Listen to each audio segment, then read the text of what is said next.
Boa tarde.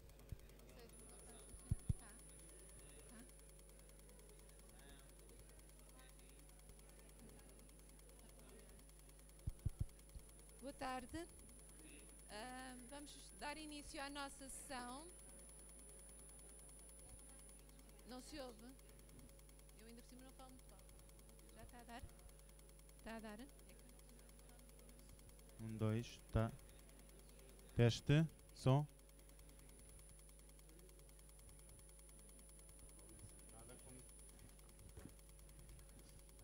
Um, dois. Boa tarde. Good afternoon. Welcome to our session. First of all, I introduce myself. I'm Luísa Pinheiro. I'm advisor from the Secretary of State for Environment. And I introduce our guests from that will participate in our session related with circular economy and plastics. So first of all, we have Cristina Costa. She's an environment engineer. She works to the Beverage Industry Association. José Antonio Alracon from Selenis. That it's we have already heard from him during the morning, and Susana Garcia that works for Logoplaste, leader industry in Portugal concerning packaging. So, first of all, I perhaps give you an overview of our what is our waste sector in Portugal.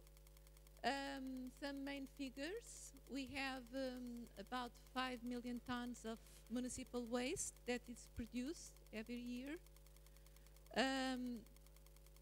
More than 1 million tons of packaging waste. We have reached some interesting recycling rates from packaging. Concerning plastic, more than 50% of this packaging put in the market is plastic. We have reached about 42% of recycling rate of plastic packaging. And we know that from the European Union directives and the new recent Waste Framework Directive, and also from the Directive for Single-Use Plastics, we have great challenges concerning new targets, new obligations for the member states. And that's why we are reflecting what we can do more concerning plastics and reducing plastics in our economy. And we would like to know what are the additional instruments that we can put forward to comply with these new obligations. We have already set up green deals with some associations from the beverage sector, from retail sector, from the food sector. Cristina is from one of these associations. We have already set up some obligations to the administration. The recent council resolution has set up some targets for reduction of plastic in the green public procurement. And we also have licensed 3 entities under the extended producer responsibility scheme. We have 3 licenses for packaging management. And we are now thinking what we can do more. We recently have a law from the Parliament that set the obligation for deposit and return systems to be in place after 2022. So this is the general framework that we have in Portugal. We have new challenge with the new directives. And we would like to hear from our guests how you are facing these new challenges for concerning your companies and how the principles of circular economy are being treated in your country, in your company. So, Jose, can be the first. Good afternoon, everybody. My name is Jose Antonio Alracon, and I've been working on the PET, particularly in the PET market, for more than 25 years. How our company is facing the new challenges of the, not just the circular economy, but the reality of the planet. We cannot fight alone. We have to fight together with other people. So we are participating in some association in Europe. Normally, the citizen doesn't try to see Europe as a solution more than a problem. But I think many of the solution is coming from Europe right now. And they are pushing a lot of this single economy thing, which is really challenging.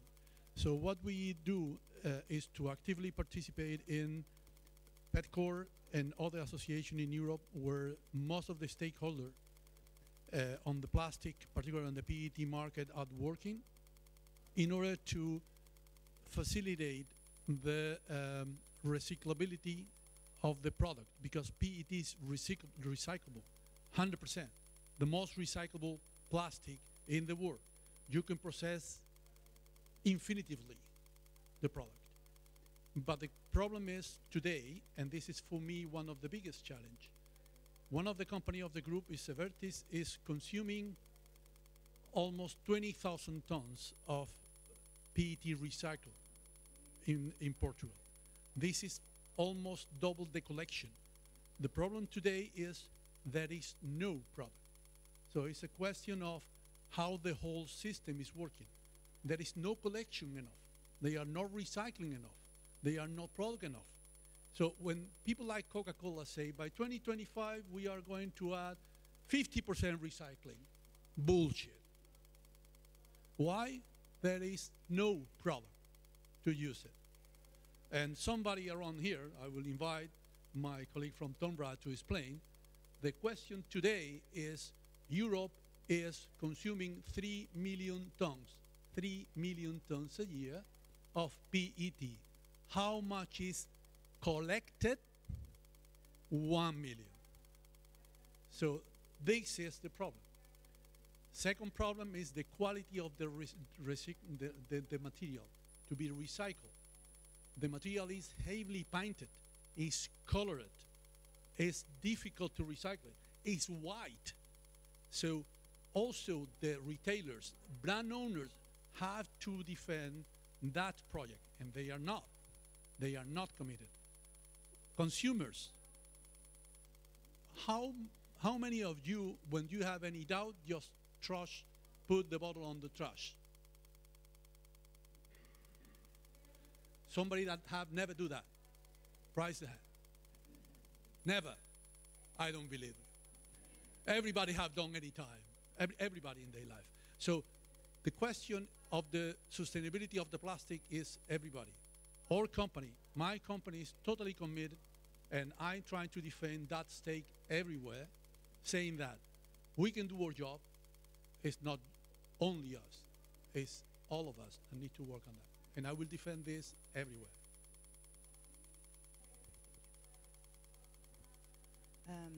Good afternoon to all. My name is Susana Garcia. I'm the Corporate Sustainability Manager for Logoplaste, which is a Portuguese group born in Portugal, but now it has plants in 16 countries. Last year, let's say that we created the position of Sustainability Manager and Sustainability Board, Sustainability Committee, also to find an answer to all these issues that are coming against plastic, circular economy, and so on, to have a sustainability strategy really focus on our objectives.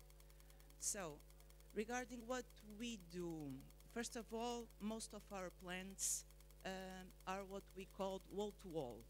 This was something that was created in 1976 with our first plant, and it's the most sustainable business model so far.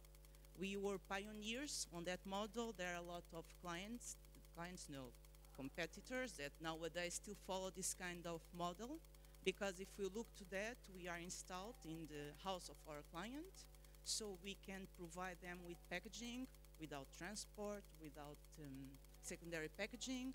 Also, our packages can be lightweight because we produce them and they are filled right away, most of the times, of course. So basically, what is our approach? We try to look to our packages, to lightweight them.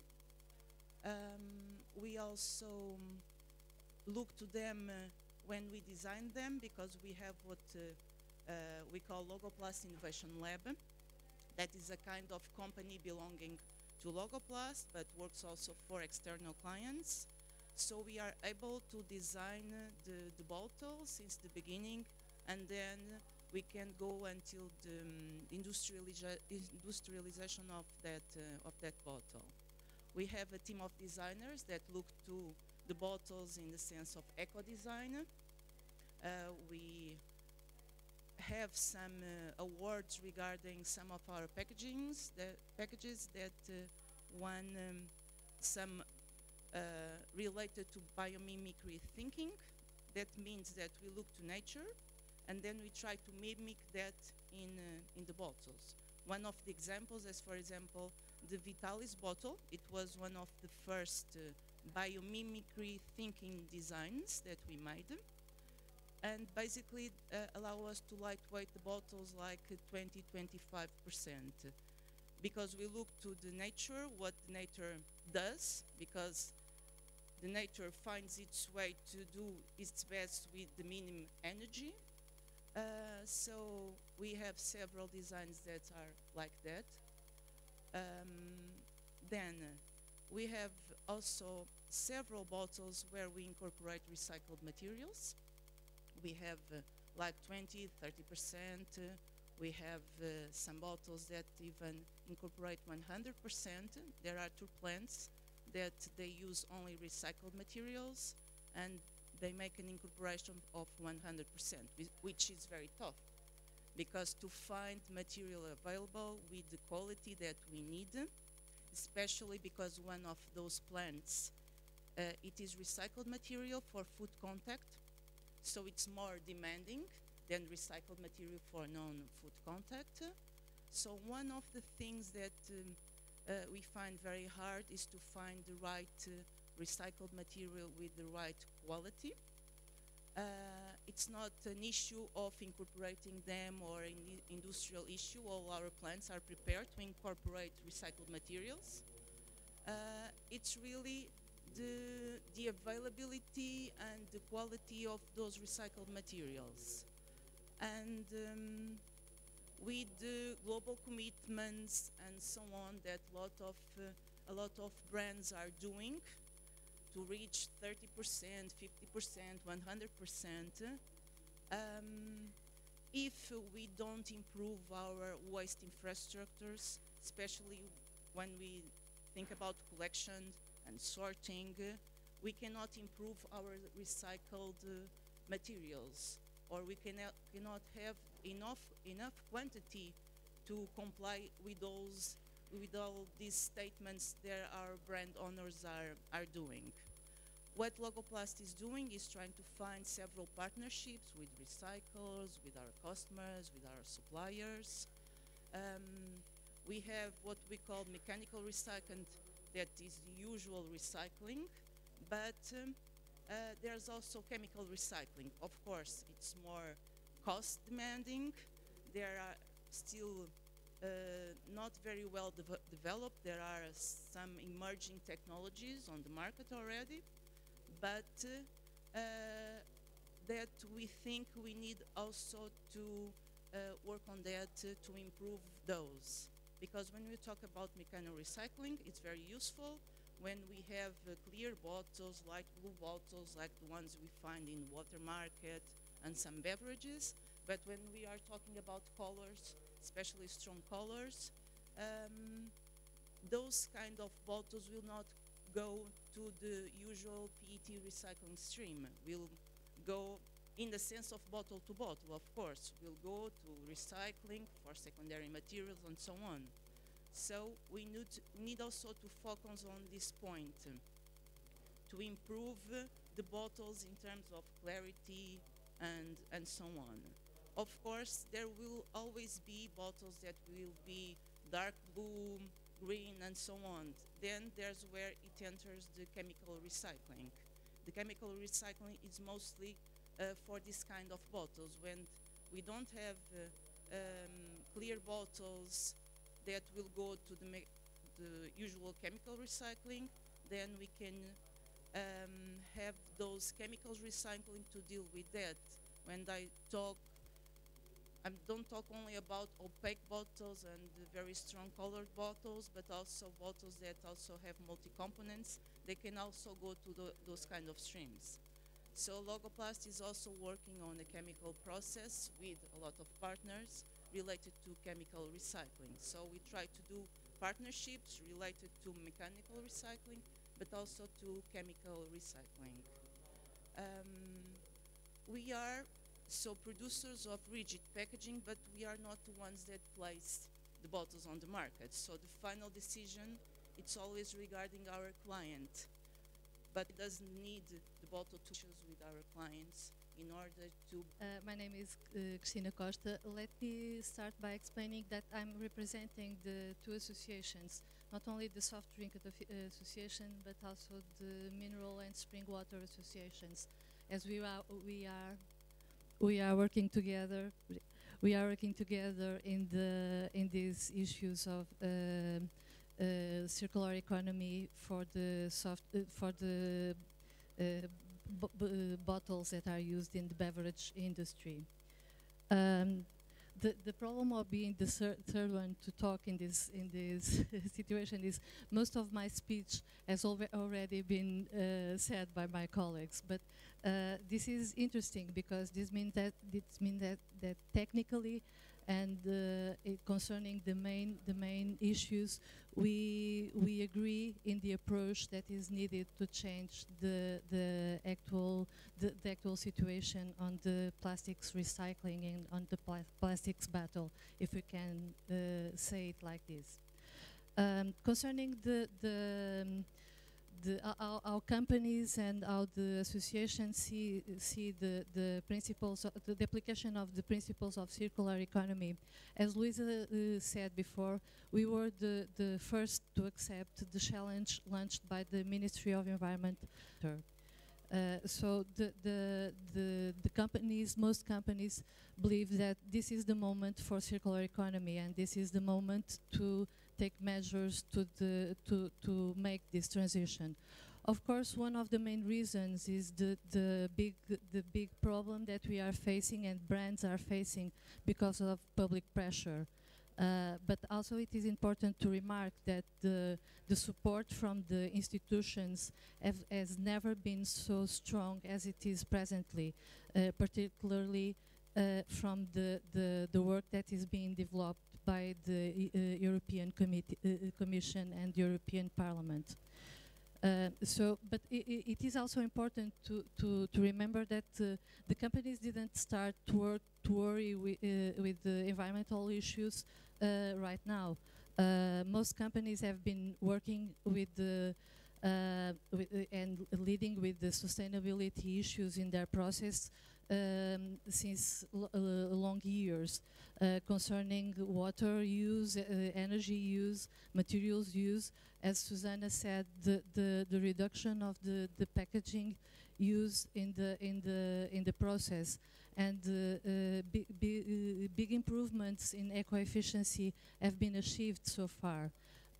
Concerning the packaging, not only the WAG of the bottles has bring important benefits concerning the reduction of the use of the material need to produce new bottles, but also improvements in the transport by reducing the WAGs, we can also reduce the fuel used for transports and also reduce the carbon footprint associated. And several improvements have been made in most companies also concerning the size of the packaging and the optimization of the packaging for transport. But now we cannot look only strictly into the production process and logistic process. We need to look more forward, and we need to look upstream and downstream what is happening. Because as João Antonio was saying, there are a lot of problems that start in the selection of the packaging materials, and that should be solved at that level.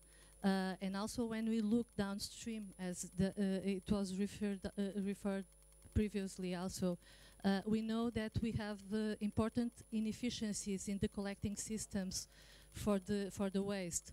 That's why we are having so many problems with the littering in the environment, but also we are having difficulties concerning the quality of the material that we are recovering. And if we go forward with our goals to close the loop for the use of resources in the packaging materials, these are the missing links where we have to work. And this is the reason why these associations established from the circular agreements established two main commitments. And the first one is to work to promote a collection rate for plastic bottles of 90% until 2025. And the second commitment is to achieve a minimum incorporation rate of 25% of recycled PET into new bottles. Of course, we know these are difficult objectives to achieve, but we need to have battles to increase our ambition and to go forward. Thank you. So we have a common understanding that quantity and quality it's needed more. In this, I think we can start the next point concerning the deposit and refunds system. If we, under the traditional collection scheme that we have, but the stakeholders are also different, perhaps.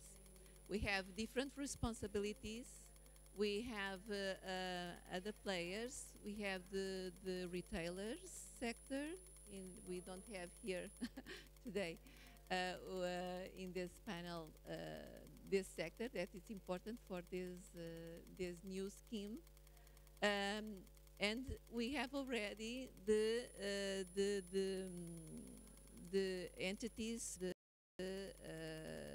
the waste packaging concerning the entities, also the responsibility to achieve some targets for recycling targets.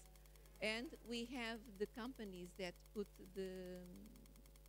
the money and also that put the packaging in the market.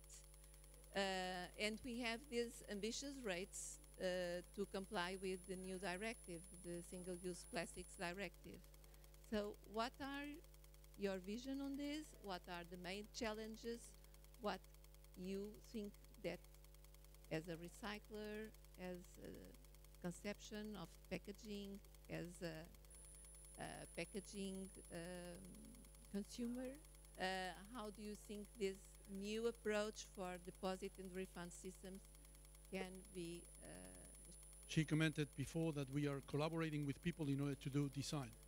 We are producing multi-layer film. We collaborate with companies that separate the lamination. You know, in my hometown, there is a water company that have put on the market and have a great publicity on a bottle which is 100% recyclable. Great. You have to see the color of the bottle. The bottle is perfectly red. Great. Which is the color of the major part of the bottle of water? Clear blue. Well, that company make a bottle 100% made of recyclable material, red. So the brand owners, the retailers have to make their responsibility. They go to the customer and look for the best color of the bottle or the package they're gonna say, and they can put whatever they want. It doesn't matter if you go that it put on the collection system, because then it cannot be recyclable. So we have to go to the basis. The first thing, go to the basis. Second thing, somebody, I think it was a president of the United States that say, is the economy stupid? Is the money?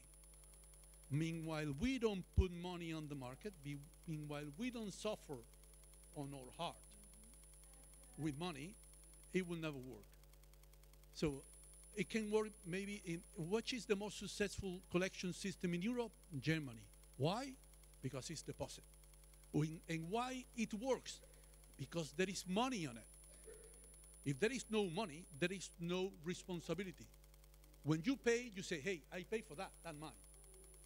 If you don't pay, it's nobody. So I think it's a complex thing. First thing, I believe that at the end of the day, we're gonna go for the collection, for the deposit system. Because it's gonna affect your pocket. In Spain, 5 years ago, 6 years ago, they tried to put a deposit. It was a war. Nobody wanted, particularly the people who collect the trash. So it's everybody and need to be pushed by the politics. Now, why is moving so quick the single-use plastic? Because there is a directive. There will be penalty. There will be money. So if you don't have penalties on the road, you will fly with your car. Why you don't fly? Because there is a radar. No radar? Go. So I think it's gonna work. I think we're gonna go that way. But for instance, there is another system, which is Belgium, that have demonstrated that they collect 95% of the PET they produce, and they don't have a deposit system. But the people is so disciplined that they put everything in the right bag. Both system works. In Spain, in Portugal, need to be money. There is no money, it no work. So deposit will work if there is money involved. And I don't say that they pay you for the bottle. You pay for the bottle, and then you collect the money back. Like when I'm already old, you go with the beer bottle to the market and say, hey, do you have the, we say in Spanish, casco? Do you have the bottle? Then I give you another one. So I believe in that system very much, but I think we go to the basic. We need to design properly the packaging, need to be 100% recyclable, and then we can go that way. Otherwise, you can collect 100% of trash that you cannot use anymore. Have to be basic. Well, I totally agree. In order to reach the 90% collection that now moved to 2030, 2029, it's 77 for 2025, if I'm not mistaken. In order to get to that collection rate, my belief is also that in Portugal we need to go for deposit return schemes, because people will pay and then they will deposit the bottle to receive the money. I think it's the only way to do that.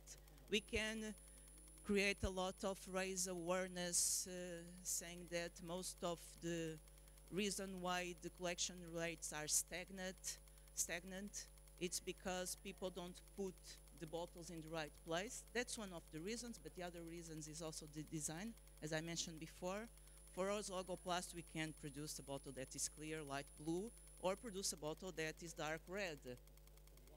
Exactly. The decision is from our client, but of course we need to also to educate them, as I said, to discuss this kind of subjects now that maybe we didn't used to discuss before because there weren't these targets and so on. So, but now they are more also focused on this kind of issues. So now it's the good time to work on this kind of subjects, to look to the design of the bottle, to make the best design of the bottle in order to be collected and mechanical recycled preferentially.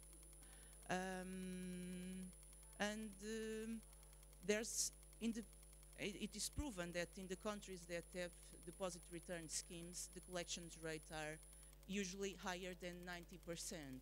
So we believe this is probably the way to go forward in Portugal. Because if we are not the ones that are going to deposit the bottle, someone will do that for us. So basically, I totally agree with you.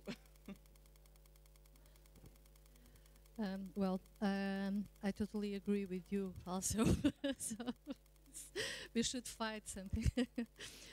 No, but on the point of view of the producers, as with the important challenges that we are facing to get the targets that have been established, not only for the circular agreements, but of course also from the European directives. We have been studying the different systems along the different European countries, and we did that benchmarking exercise. We can quickly see that the countries that have the best collection rates are the countries where the deposit refund systems are implemented. At the moment, there are 10 European countries with the deposit refund systems. Also important for us is to realize that these are the only systems that can achieve results around 90% collection, and these are the figure that allows us to fulfill our commitments.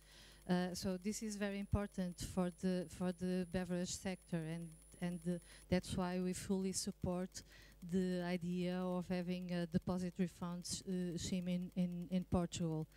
Also, the issue of the quality is very important. I referred that previously, but I will repeat this because this is really important. Because if we want, as João António was saying, if we want to increase the recycled content in the bottles, we need to promote systems that can collect material for recycling with quality, and it is important to get this material in conditions that it can be recycled in a cost-effective way. As Susana was saying, if we can collect material with low contaminants, and if we can recycle it in a food-grade quality with mechanical process, it's better for everybody, and we can have a dynamic of circular economy in place for plastic bottles. So this is really important. Concerning the red plastic, the blue plastic, whatever, I had the opportunity to visit Norway a few weeks ago, and one of the issues about the work Infinitum is doing there is that they are very strict concerning the eco-design requirements for PET bottles. Of course, they can do it because they have a voluntary system, and if the producer is not accomplishing with the requirements they set, they just can tell the producer, we cannot accept your bottle, you have to go to Green Dot. In Portugal, we have a mandatory system, so we will have to face this issue on requirements for eco-design in a different way. But this is very important, and this issue is being discussed inside the companies, because if we want to increase the recycled material for food grade and to reincorporate in new bottles, we have to establish an agreement according with the colors we are using, not only the colors for the plastic bottle itself, but also requirements applied to the auxiliary materials that are used, the caps, the labels, the glues, the barriers, special barriers that can be added to the material. All this has to be discussed in a very transparent way, because at the end of the day, what will help to finance the system is how efficient we can be to recover material in good quality, to sell it at a good price, but then to take back our material to new bottles also at a good price. And this is the issues we have to keep in mind. Thank you.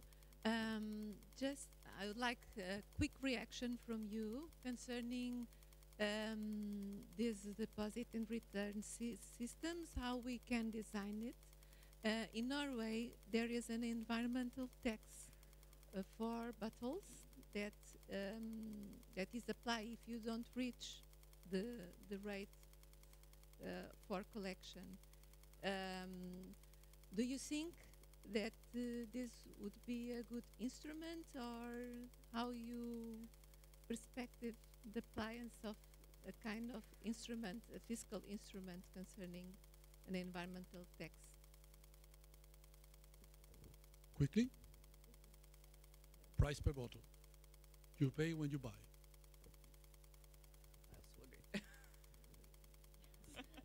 Again, we agree. We want to avoid.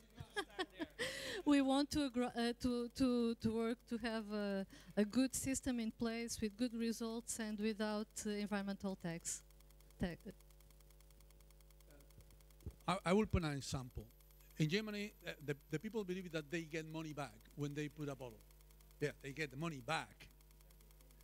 There is no collection system normally when you go to the airport. Go to a German airport, look on the trash spot and try to find a bottle. This is the answer.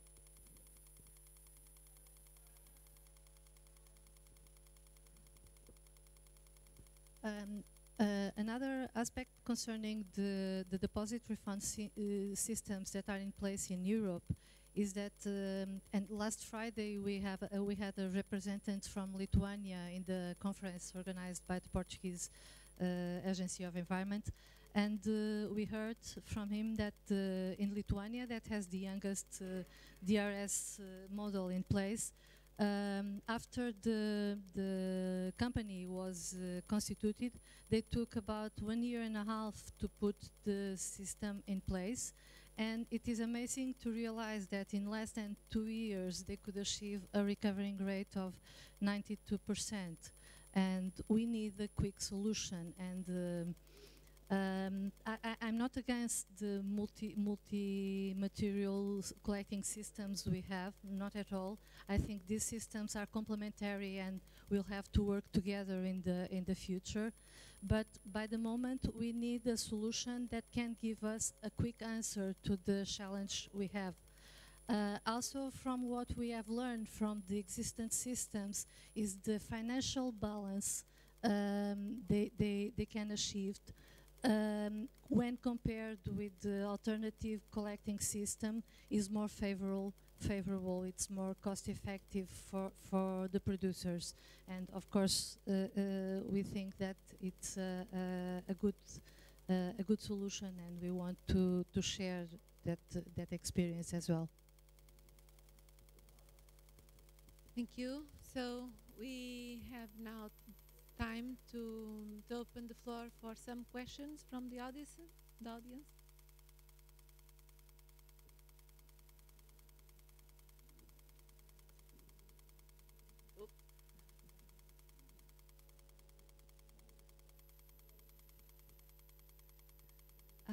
I actually have several, but I guess I will start with, would it be possible to imagine a system to recover bottles, but then not recycle, but reuse them?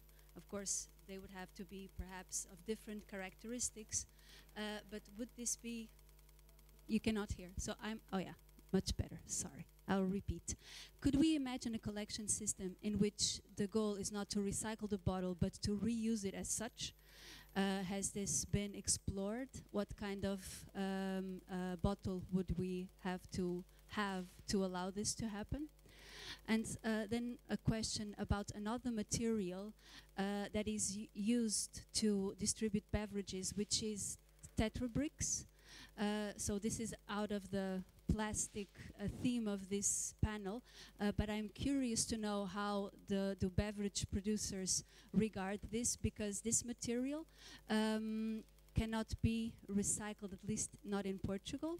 So is there a strategy to address this? Because the Tetra bricks are not regarded as evil packaging, but they actually need to leave the country in order to be recycled, and the recycling process is very costly. So these are the two questions I have for the panel.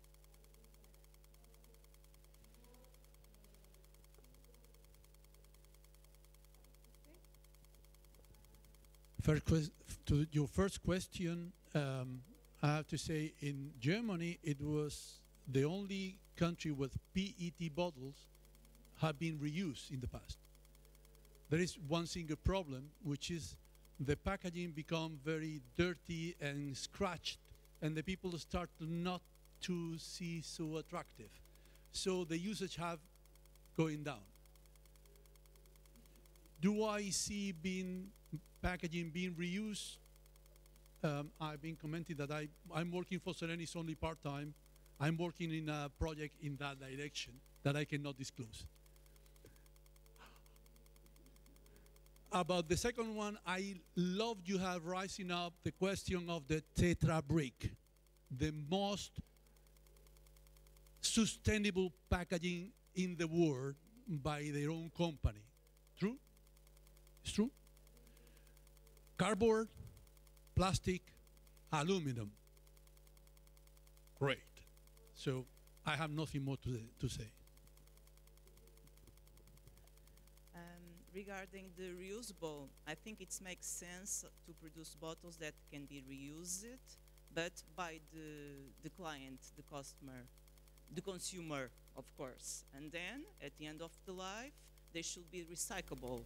There are several bottles, PET bottles, that because are stronger, they weight more, so they can be reusable. We have examples like the Apple bottle and some other bottles for water that, for example, Logoplaste has been developing, and they are reusable, but they are PET with a heavier weight, so at the end of life they can be incorporated in the recycle stream of PET without any issue.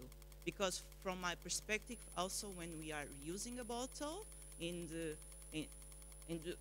try to do it at the industrial scale, we also need to think about the resources that we are going to spend on that, like water and so on, and also, of course, like José Antonio said, then the visual aspect of the bottle will be damaged, so people won't buy that bottle again. So for me, it makes sense reusable by the consumer, and at the end of the life, to be incorporated in a recycling stream.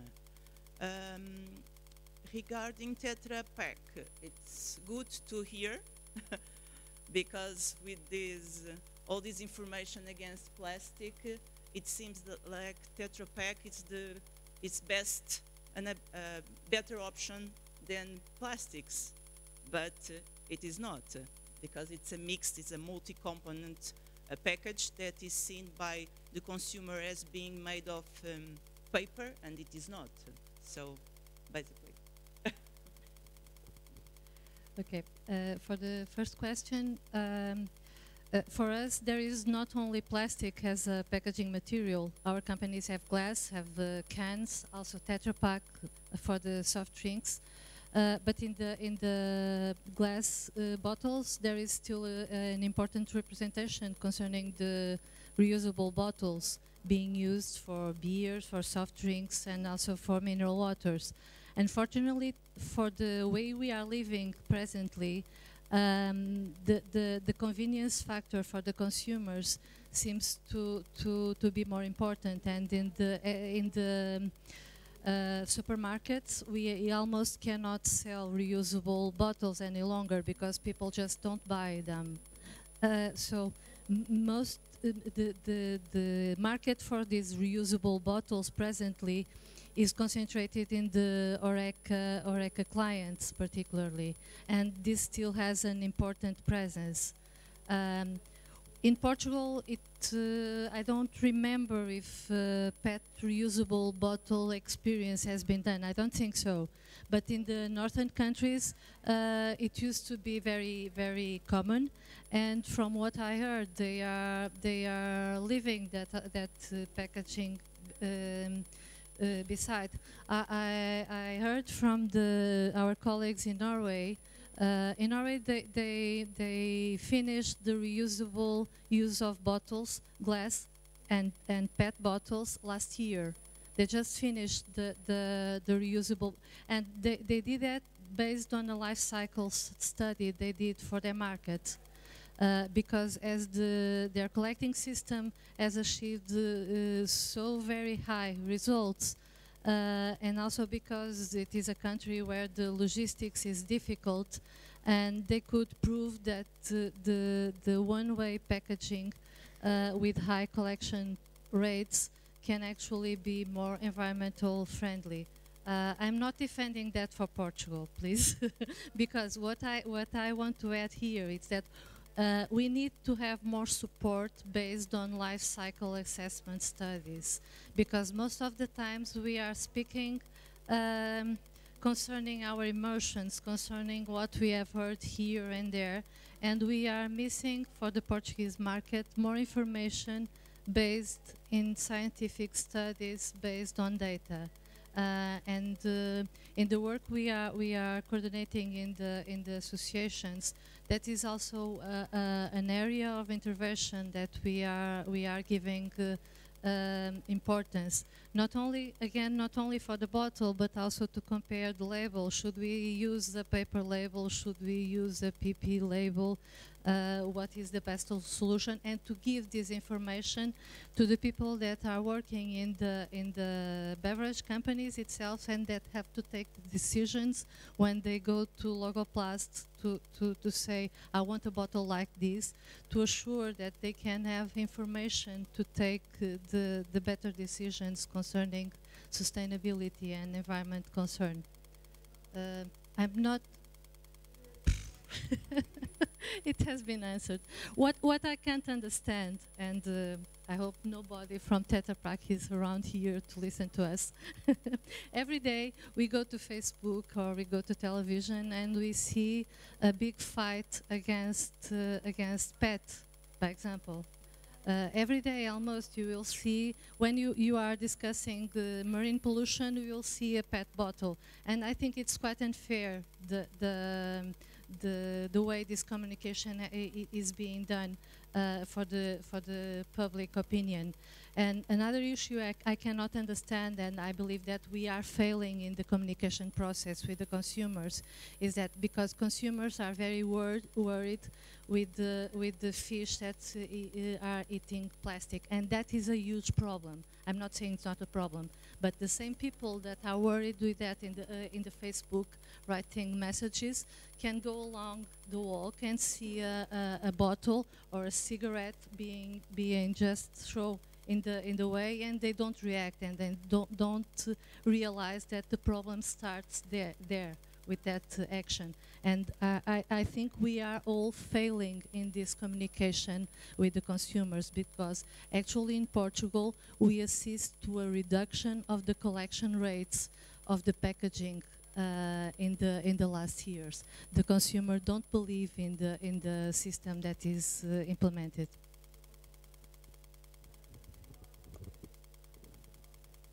Thank you.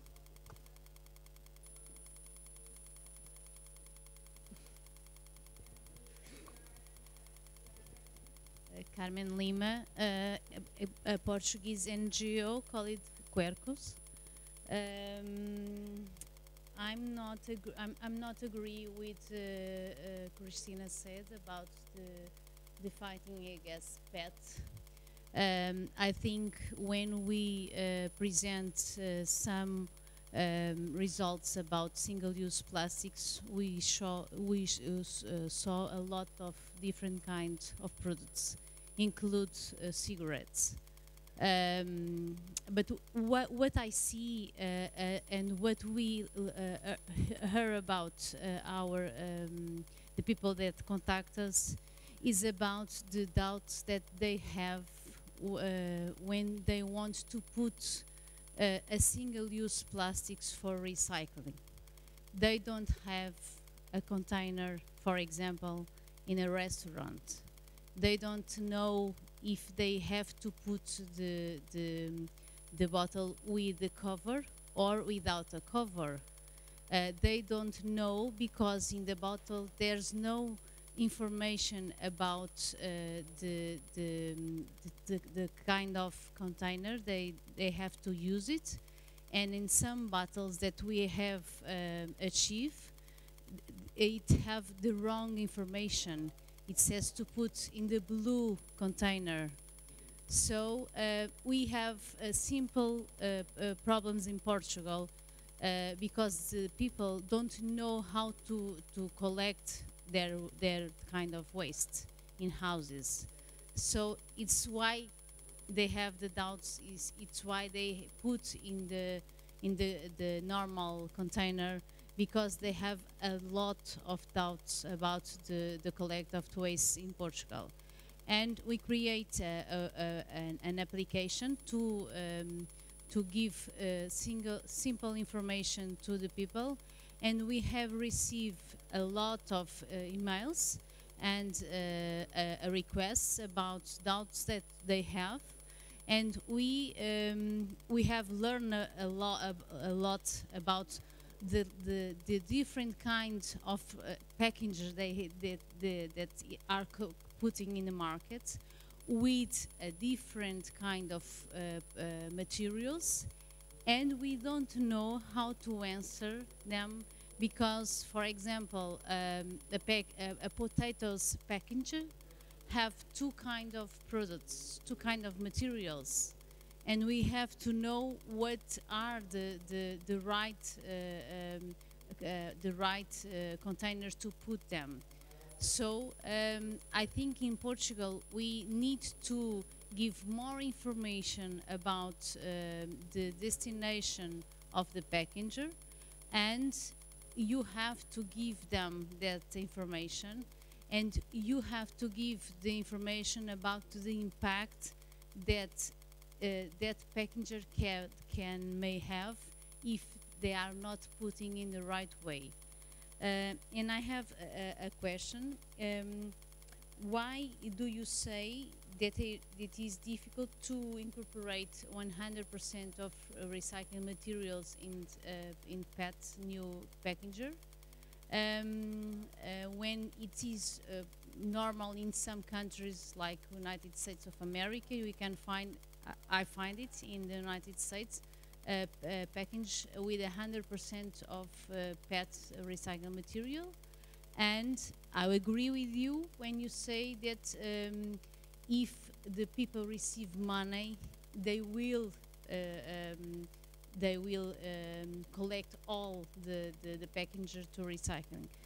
But I want to know if this difficulty is about the quality of the recycled materials, or it is about another difficulty.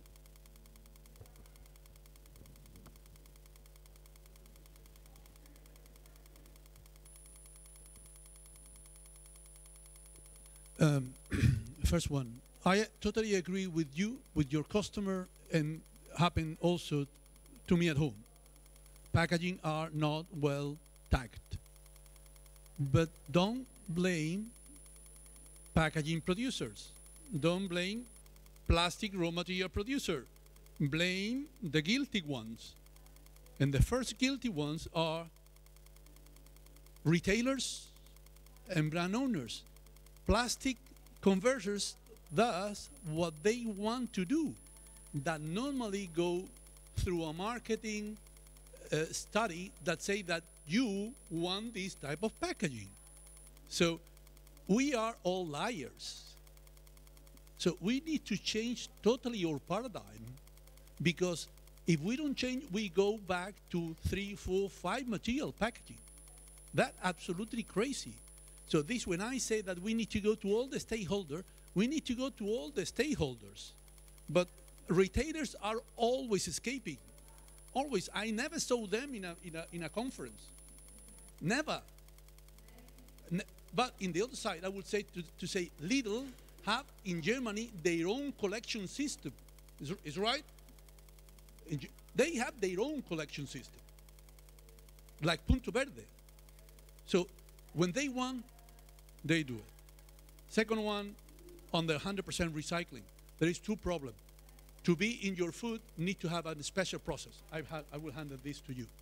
And second thing is, there is not enough recycling material to put 100% on the recycling. 3 million producers consumption, 1 million collection. Out of this 1 million, 700,000 can be used. The other 300 is colored, and then you cannot use again on the packaging. So I think the statistics are big lies. And we have to put all together in order to put everybody, and this is the commission, we have to do that by law. It's very simple. Japan have no colored bottle, only transparent. Why? For recycling process. How they did? By law. Done. So, sorry. Go for that. Yeah. I'm sorry to be so... No. Push. So I think I'm old, so I'm yes. close to the end, so we need to accelerate. So. I'm just talking about 100% you can incorporation. Industrially, it is possible. There's no issue in putting virgin or recycled material. The question is availability and quality, because most of the applications or many applications for PET are food contact. If they are food contact, then they need to go through a process approved by EFSA in Europe, FDA in the United States, Health Canada, and so on. So basically what happens is that we need, each recycler needs to have their material approved by that entity. Any change that makes in the process need to be reapproved again, because they need to assure that the material has the same quality and it's for food contact always. So, and there's also a point that food contact material needs to have the maximum of 5% of non-food contact materials used as raw materials for the recycling process. So it's also very tough to achieve this, because we put food contact materials with non-food contact materials, and then we need to sort to have most of them as food contact materials. That's why, for example, deposit return systems will help on that, because it is for beverages. Beverages are for food contact. Material will be clean, so it will be easier to have a good recycled material, food contact, to incorporate. So basically, it's not the question of incorporating 100%. In UK, we have a plant that for one specific product, Ribena, that sells millions and millions, they always use 100% material. That material comes from Netherlands, one that they also have deposit return systems. That's the way that we found to have a good quality material, because we tested several other recyclers also for food contact. The issue was that we couldn't have the availability and quality that we needed. In the United States, we also have a plant with 100% recycled material, but this is non-food contact, for example. But even there, that's the same. They need to be approved by FDA, and there's a lot of requirements to have a food contact material. So basically, we are able to incorporate 100% in all our products. We just need the material to do that. And to do that, we need to improve the recycling rates and the collection systems. We have not spoken about price. Well, yes. Just to answer the issue on the caps and on information of consumers. Of course, it is very difficult, and most of the times, not only the producers, the brands, but also all the system, it's not easy to communicate properly with the consumers. And I agree with you that there are information that is missing. People want to participate in the recycling process, and they don't know, they don't have the correct information. It's something that should be solved and should be probably regulated also. Two issues more. One is, what is a 100% recyclable material? And suddenly everyone is writing, this is 100% recyclable. But when we are discussing what is a recyclable material, we have to take in account the conditions we have in the region we are using that material. Because the material can be technically recycled, but if we don't have the quantity, if we don't have the equipment, if we don't have the logistic to sort it properly, it will not be recycled. And that is one of the problems with the caps, not because of the materials that are used, but because of the dimension. And if the caps are not put together with the bottle in the bins, they will be lost in the first stage when they arrive to the sorting stations. And that is an information that is very important to give to the people. But anyway, there is a regulation that will be published very soon in the sub directive. And we'll pay a high cost for that, because in 2024, the directive for single-use plastics will make mandatory all the beverage containers will need to have a solution that the cap will be fixed to the container in order to avoid the loss of the caps in the recycling process. I hope I've answered to your question. Thank you. We have already reached our time. So to conclude, just quickly conclusions, we need more quantity and quality of materials to be recycled. The reusable packaging is an issue that we must learn more about it and try other solutions. There are some legal barriers concerning food contact materials, so that must be respected. And of course, improve communication with all stakeholders, also from clients that need to be more aware what are the packaging demands that they put on the market, and the consumers to have more information. So I think we can have all, we have all things to do, all the chain value of this sector, and we hope to move forward. Thank you very much. Thank you to our guests. Thank you for your persistence.